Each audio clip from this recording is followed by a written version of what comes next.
Let me give you a big Labor Day surprise. Most people think if we all exercise the same and eat the same, we'd all look the same. And let me tell you why that's wrong. Your body is unique and your metabolism is unique. I'm Lacey Green and I'm a super trainer at Body. That's BODI.com. And you can't see me, but I don't look like your average personal trainer. I'm curvy and I'm proud of it. So I created a program for beginners only on the Body app to show people like us how to get incredible results and be our version of happy and healthy. This isn't just workout videos. It's people like you and me. It's community. It's incredible trainers. It's easy to follow nutrition and mindset experts to help you reduce stress and just feel better. And you can get started with my new program called For Beginners Only. Now, here's the big surprise. If you go to body.com right now, that's BODI.com, not only can you get everything Body has to offer at 50% off with an annual membership, you'll also get an additional 20% off, but only during Labor Day weekend. Let's do this together. Go to body.com. That's body with an I.com.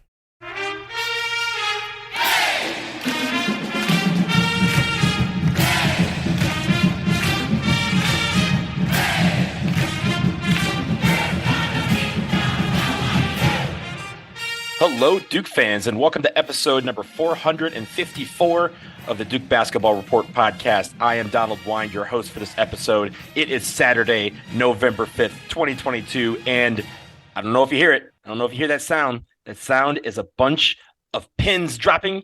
You know what that means? Guys, we are going bowling. Yes, sir. We are going to talk about that. Obviously, we are going to also talk about the start of the basketball season. The Jon Scheyer era begins on Monday. But first, let me bring in my co-host, Jason Evans and Sam Klein. Jason, how you doing this morning?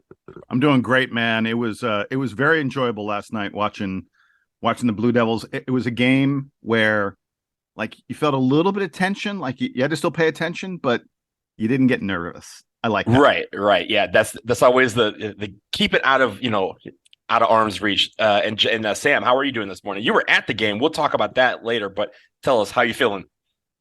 Well, I don't feel great. I celebrated a little bit too hard last night. Got to be with a lot of other Duke football fans. I took a selfie with Dean Sue. She was at the game. So, pretty awesome time last night. We'll talk about that. And as Donald, transition to talking about basketball, I need to tell you guys, there will be a few moments like this year where it'll feel like, oh, things are different at Duke this year. I just had one of those moments about 5 minutes ago. I pulled up kenpom.com. I navigated over to the Duke page, and it says, if you have a KenPom subscription like we have, it says the name of the team, says their nickname and where they're from, and the name of their head coach. And we've been looking at these pages for years, and it always says head coach Mike Krzyzewski. And I just pulled it up, and I was struck when it said head coach Jon Scheyer. So weird. Wait, what? Breaking news. I'm still getting used to this. They didn't tell us. Crazy. This is crazy. When did this happen? So Duke this year has a new head coach. Very recent. Crazy. We need to cover that. We should do a podcast about that. Breaking news right here on the DBR podcast. But guys, you know what? Let's just get into it. All right. So the first game of the Jon Scheyer era begins on Monday night in Cameron Indoor Stadium. Duke will take on the Jacksonville Dolphins, and already it feels bad trying to play a team whose mascot is a dolphin. We love dolphins, but not on Monday night. So unfortunately, these Dolphins are going to have to suffer the wrath of the Duke Blue Devils. They were 21-10 last season in the Atlantic Sun. They finished second in the East Division to Liberty. And this year they have some games, obviously against Duke, but also against Notre Dame, VCU, UAB, and Dunk City themselves, Florida Gulf Coast. Liberty being the team to beat in the Atlantic Sun. Jacksonville will play them at home this season. So, of course, it's the first game of the season. Normally we have stuff about, KenPom rankings and stuff like that. We do have some of those stats. So, Jason, I'll give it to you first. Tell us what we can expect from the Jacksonville Dolphins. So in terms of where they are ranked, and obviously preseason rankings are, a guess based on last year and the such, but they're generally considered like a top 150 kind of team. I want to be clear, this won't be a super easy contest for Duke. I think, as you said, Liberty's the pick in the Atlantic Sun, but Jacksonville is really the team that most people think will be second best in that league. And it would not be shocking or surprising if Jacksonville were to find their way into the NCAA tournament at the end of the year. This is sort of like a 2-15, 3-14 kind of game in the NCAA tournament. And look, number 2 seeds, number 3 seeds lose those games all the time. This is again, this will not be your typical really easy, starting of the season game for the Blue Devils. Jacksonville is going to play slow. They had one of the slowest tempos in all of Division I last year. And obviously, they can play slow on offense, but the real key is how much will they slow Duke down when they are playing defense and Duke is playing offense? Jon Scheyer has repeatedly said he wants this Duke team to play fast. He wants them to push the pace. Jacksonville is going to resist that as much as they can. And it wasn't just last year that they ran the shot clock down for themselves to play slow. They played slow by being a good defensive team that made the opponent work to get the shot that they wanted. And for a young Duke team playing against a super experienced Jacksonville team, all their players, pretty much everyone who plays this game for Jacksonville is going to be a junior or a senior. A lot of them fourth-year juniors and fifth-year seniors. They are guys who know how to force you to do what you don't want to do. I'm going to tell you a little bit about their players just very quickly. Fifth-year senior Kevion Nolan is their best player. He was first team all conference in the Atlantic Sun last year. He'll contend for Atlantic Sun Player of the Year this season. Everything runs through him. He led their team in scoring. He was their leading assist guy a year ago. His backcourt mate, this is their strength. In addition to Nolan, they have a guy named Jordan Davis playing shooting guard, and those are probably their two best players. They're a good rebounding team, though. Unlike a lot of smaller schools that Duke plays, they have decent size. They've got a 6'10" player, Mike Marsh, in the middle. They got 6'7", 6'8", Bryce Workman and Osayi Osifo as their forwards. And those three guys really rebound very well. Jacksonville was a top 30 team last year in both offensive and defensive rebounding. So that's going to be a real test for Duke's young big men. The other thing I wanted to mention about them is whenever these smaller teams come in to Cameron, their best chance, you generally think, is for them to bomb away from three. And that's just not what Jacksonville is. They're not a team that takes a lot of three-pointers. They're among the bottom 40 or so teams in the country last year at taking threes. They hit them at about a 34% rate, which is okay, but not great. This is not a team that likes to shoot a lot of three-pointers or looks for the three-pointer. But speaking of threes, they're really great at defending it. Their opponents hit less than 30% of their threes last season, 14th best in all of Division I. And they just didn't give up many three-pointers. Like their ratio of opponent ratio of three-pointers made to field goals made was like one of the 20 best in the country last year. So this is a Jacksonville team, again, compared to Duke. They are going to want to slow us down. They're not going to let us shoot three-pointers. That's the two things they're best at. And what Duke wants to do, what Duke is best at, is playing fast and shooting threes. So it's going to be a great contrast of styles. Last thing, Ken Pomeroy predicts that Duke wins this game 80-61. Bart Torvik predicts Duke wins it 82-66. Both of them expect a margin in the teens. If you're a Duke fan that thinks, we're playing a smaller school and we're going to run them out of the gym by 30-plus points, I'm just telling you that the experts, the computers, the models say that's not going to be the case. This may be a competitive game much more than Duke fans are prepared for. Yeah, and Jason, when it comes to this game, if you think about it, there was a reason why this game was scheduled as the very first game of the season. This is not like we threw a bunch of non-conference teams in a random generator and said, okay, Jacksonville, we're playing you first. They specifically went out and scheduled Jacksonville to be the first game because of some of these things that you're talking about, defensive rebounding, the ability to, kind of make an opponent just kind of work to get their shot. And these are kind of things that we're going to need to see our guys execute throughout the season. So why not start in game one? Sam, I want to go to you because we've taken a look at what Jacksonville is going to do. Let's talk about what we can expect from the Duke Blue Devils. And obviously, Lively is the question here. They say that he probably will play. He's going to be a full participant in practice this weekend, so we'll see if there are any setbacks there. But it is, from all intents and purposes, we expect him to appear in this game. Maybe not start, but at least appear. But what is the look going to be for Duke, given that Lively would be a starter? Dariq Whitehead, who is still going to be out, will not be playing in this game. So we're still down these two starters. What look do you expect to see on Monday night? Well, a great opportunity for Derek Lively to come back and show off some defense if there's going to be a lot of this game played in the interior, and a real difference maker for Duke if Lively is able to be himself on offense, or the version of himself that we expect him to be, being able to step out, take some shots, maybe stretch the Jacksonville defense a little bit. So the thing I'm going to be most excited to see is how Derek Lively performs if he plays, and if he plays any real minutes. I anticipate that Ryan Young is still likely going to get the bulk of the minutes at center, which should be a fascinating matchup, given what Jason was highlighting about the size. And then I want to see Duke on the perimeter take advantage of the fact that Jacksonville is a little bit slower. Guys like Jacob Grandison, Tyrese Proctor, and maybe even Jeremy Roach to some extent should be able to shake defenders and either make shots or make plays on offense initiated from the perimeter.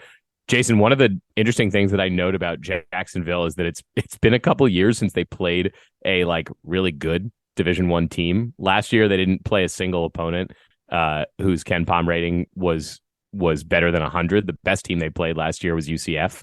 And not for lack of trying to schedule. They scheduled 3 Power 5 opponents last year between Minnesota, Georgia, and Pittsburgh. It's just that those teams all happened to be those bad. teams were bad last year. Yeah, Georgia. I didn't realize Georgia was worse than 200th in the country. They were awful. Really bad. Damn, that's horrible. And the year before, Jacksonville also played Georgia when they were a mere 95th in the country, and they lost them by 30 points. So the one thing I think, Jason was talking about how this team's going to grind it, maybe keep it close.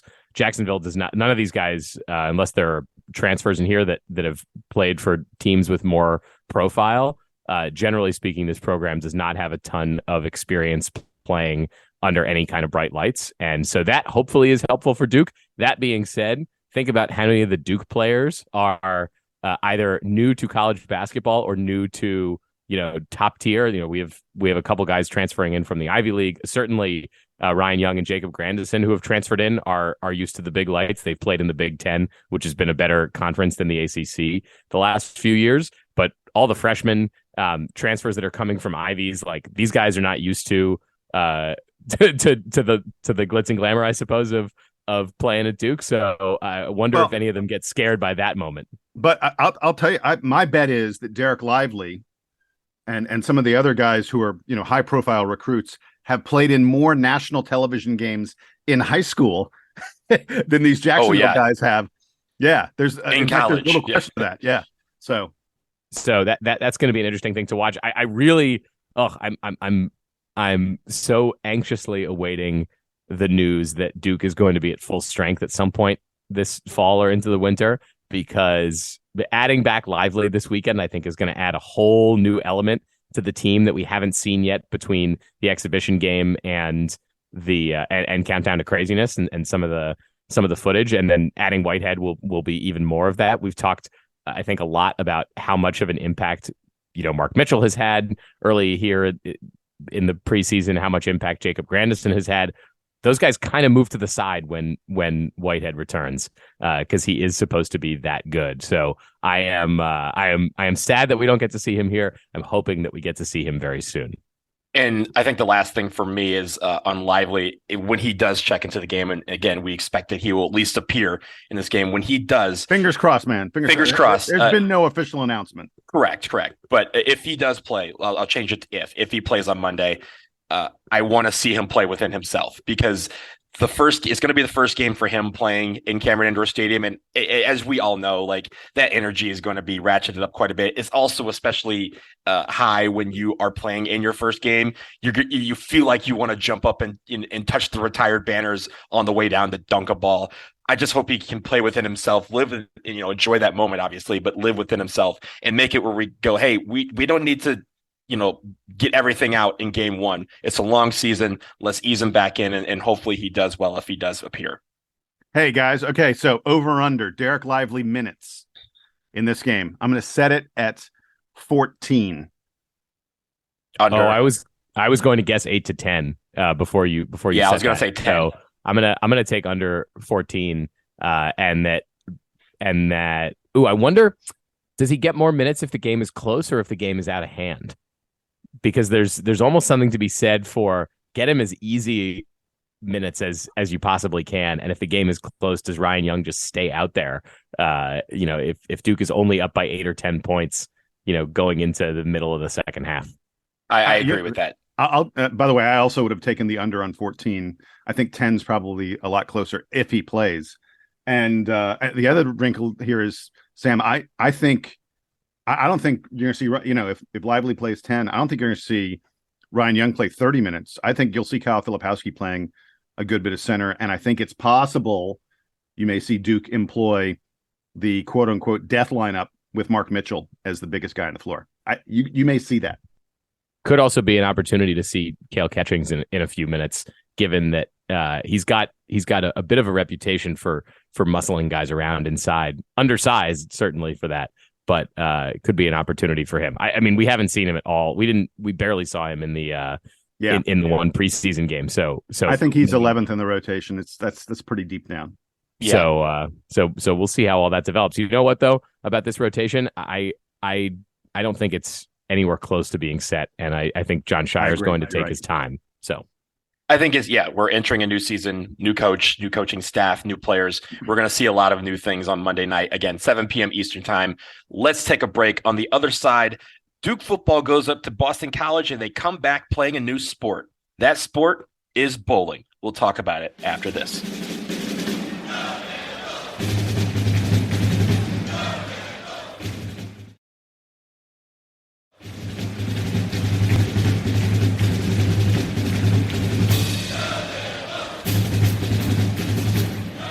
All right, gentlemen, we are back and we switch to the gridiron where, yes, finally, Duke is back in a bowl game. They go up to Boston College, Chestnut Hill on Friday night, a Friday night game, which is rare for Duke folks. But they go up to Boston College and they beat Boston College 38-31.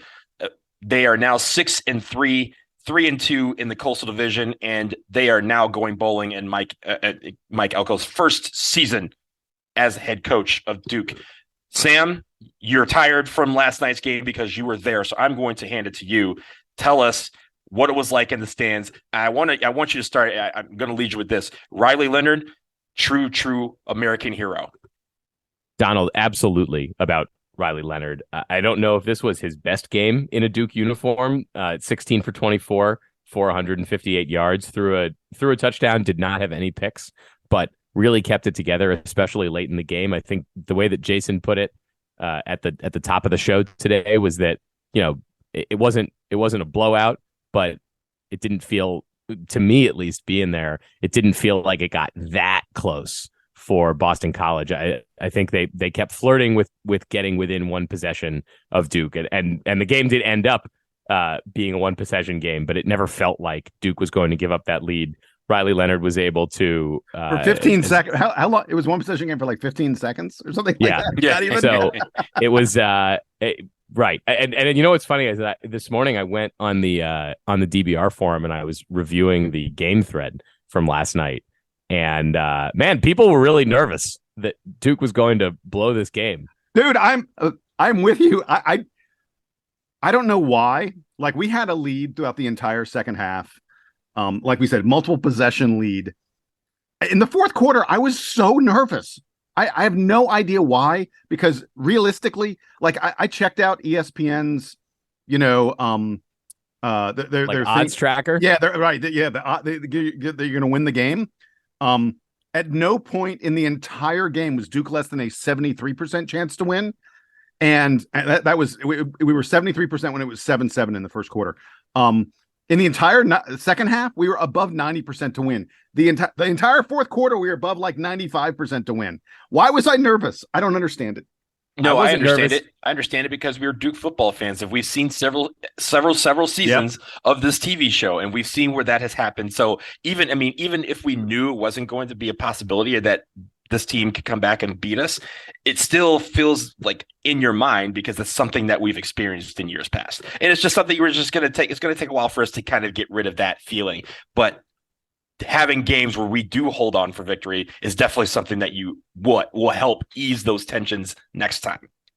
And this was really a game of field position is where Duke kept Boston College at bay. There were it was amazing. Yeah, there were a number of drives where Boston College was punting like from the 10 or even from their own end zone. So Duke was routinely getting the ball like at the 50 or at their 40 or so. So the drives didn't have to be as long. I don't think that Duke's offense this season has been, amazing at creating 80-yard drives, but they can create 40 or 50-yard drives. And so that was really the difference. No turnovers in this game either. I think one of the most incredible things about Duke this season has been its ability to force turnovers, whether that's punching balls out against Miami or getting picks or what have you. But none of that yesterday. Duke held onto the ball and they didn't pop the ball out from Boston College, but they were, as I said, able to create create good field position by holding them early in drives, and that really was like most of the difference.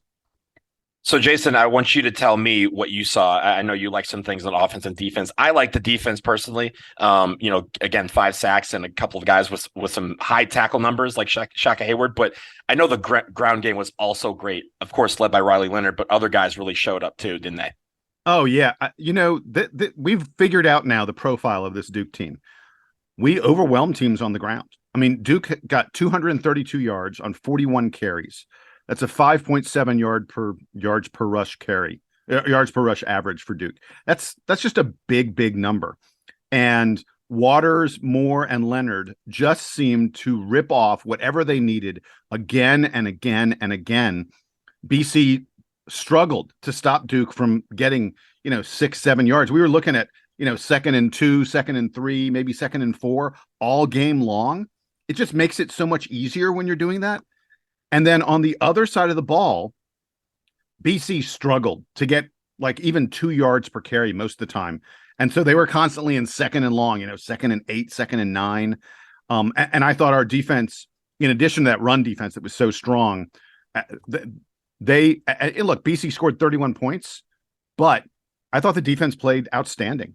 BC scored those points because, full credit, the BC receivers, man, they made some really tough catches on long passes. The play-by-play guy, the color commentator, the ESPN guys were praising the BC quarterback. I was like, he's just tossing the ball up there, and those receivers are making great plays.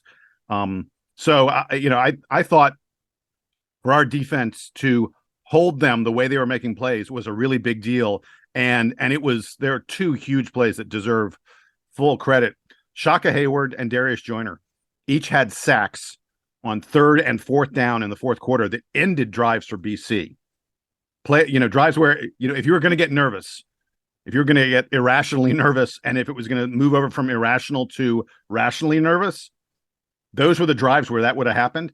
And Shaka Hayward and Darius Joyner both said, nope, I'm going to get a sack that's going to end this drive and keep it from being anything but a very comfortable game for Duke. And I also want to shout out Dwayne Carter, who was all over the quarterback all day long. He had two sacks. Dwayne Carter, I thought, was outstanding in this game. And look, all these guys are part of the run defense that was the difference maker for Duke, that BC just couldn't get anything on the ground.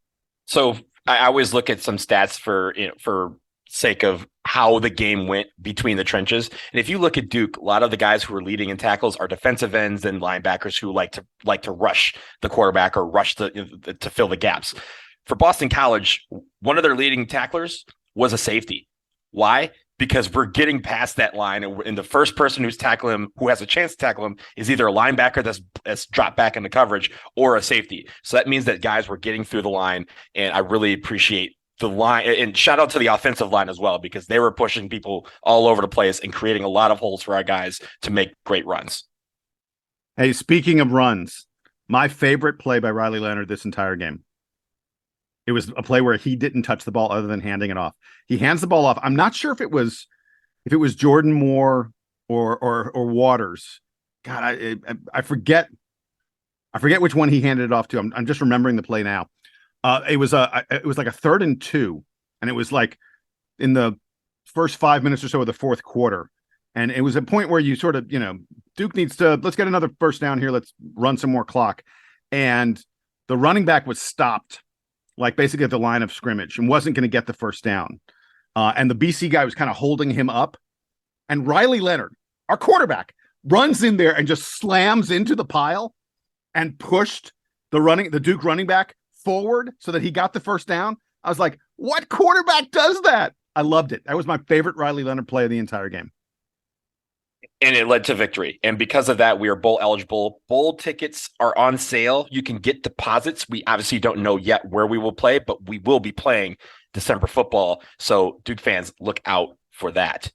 And if you look at the list of potential cities, it's an incredible amalgam of play. There's a few ACC bowl tie-ins that are in the Northeast, Boston, New York, Annapolis, a bunch in the Southeast, but then also a lot out West. So there's a lot of different places that Duke could be going, and let's just hope that we don't have to go to El Paso again. I mean, there's been a lot of people saying we're going to the Duke's Mayo Bowl, which is in Charlotte, which obviously would make some regional sense. And we've been to that bowl before when it was the Belk Bowl. But yeah, there's a lot of possibilities. And now we get to follow them because now we know that we're going to one of these bowls. So we will keep it there. And I am much more in favor of, even though the weather will be terrible, I'd rather Duke play in Boston or New York because those will be the easier games for me to get for you to go to. Yeah, exactly. But I know that probably no one is excited about going to a bowl game at Yankee Stadium in late December. So shout out to Military Bowl. That could happen too, right? Because that's the one in Annapolis. So yep.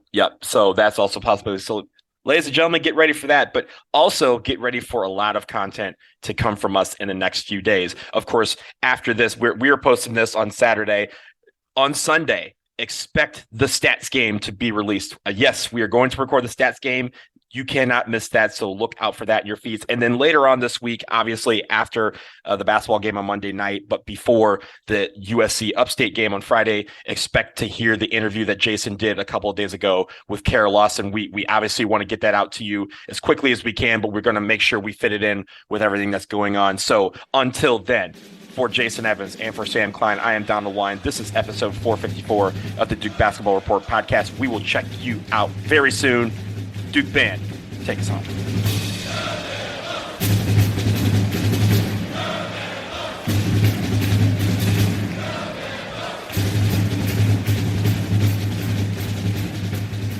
What is that, Jason? Oh, white Oreos? Golden Oreos. What do they taste like? They're very vanilla-y. I love them. They're really good. They're actually really good. White Oreos. They're golden, not white. Golden. Whatever. I've seen, I mean, they have 45 different flavors of Oreos. I've had 43 of them. The elite one is the Java chip. The cinnamon bun one. Oh. Really? Yeah. I haven't had cinnamon bun. Wow. The Java chip one is wild though. It's basically a golden Oreo with some cinnamon cream in the middle. Pfft, man, it's see, I don't like that profile. I'm not into that. Give me I want chocolate. Well, they have chocolate ones too. They have those. I know, too. but I just want chocolate. I don't. S'mores. They have s'mores. I don't know, gentlemen. I have two absolute maxims in life regarding food. One is cinnamon makes anything better. So does bacon. That's good. Yes. The other is there's nothing with nuts that isn't just as good without nuts. Wait, sorry. Say that again. There were a lot of negatives in that statement. Say it again. There's nothing with nuts that isn't just as good without nuts. Like nuts are irrelevant. Nuts I like peanut butter, obviously, but I mean, I think you're wrong. I'll give you a perfect example. You can eat pad thai without crushed peanuts on it, but if you eat pad thai with crushed peanuts on it, it is definitely better. Okay, well, I will amend it to say that peanuts make things better. But you show me a brownie and you put walnuts in it, I'm like, no. Why are you ruining the brownie with the goddamn walnuts? Oh, I was thinking of nuts more as a topping than as an ingredient. Yeah, that's my point. And don't put raisins in your potato salad, and don't experiment on Thanksgiving. There we go. I don't have any such truisms. I strive to eat chocolate every day. That's all. Again, cinnamon makes anything better. The dentist told you can't put cinnamon on your. I guess actually you could put like cinnamon on your green beans or something. That'd probably be pretty good. You could put cinnamon on anything. The dentist told me I might have a cinnamon sensitivity. Ooh. What does that mean? Like you can't eat it? Like if I eat cinnamon, it like has a bad effect on my gums. So I actually try to avoid cinnamon. I might commit suicide if that happened. I love cinnamon. That might be it for me. That's a really extreme take. What? I think the only thing that I truly unconditionally love is dark chocolate. Everything else is totally negotiable for me. I used to eat milk chocolate. Not that I won't eat milk chocolate, but the darker the better. Yeah, well no, because if it's like 90 or 90%. Right, there's no sugar. Yeah, it's like all cacao. Yeah. But yeah, milk chocolate is lame. Yeah. What's the point of it? I go to Sprouts. It's milky. Sprouts has all the. You guys have Sprouts? Yeah. So Sprouts has all these chocolate, baskets. Of chocolate covered. Like there's the milk chocolate bin and the dark chocolate bin. I'm like, why are you even there, milk chocolate? I want no part of you. Yeah, up here the big thing is the dark chocolate covered cranberries. Because I got the cranberries in New England. Guys, I haven't eaten yet, so. Oh, I just had a burrito, like a really big burrito. Yeah, I haven't etten yet, so I need to. It had a lot of guacamole in it. I did have Taco Bell last night. How late? What time do you have Taco Bell? Like 12:30. So it was fourth meal. Yeah. I screwed up. I didn't have second dinner. Oh, I didn't have dinner. Yeah, fourth meal. Yeah. My dinner was 4 beers at the game and 2 bags of Doritos. So, yeah. Awesome. And then I ate some pizza.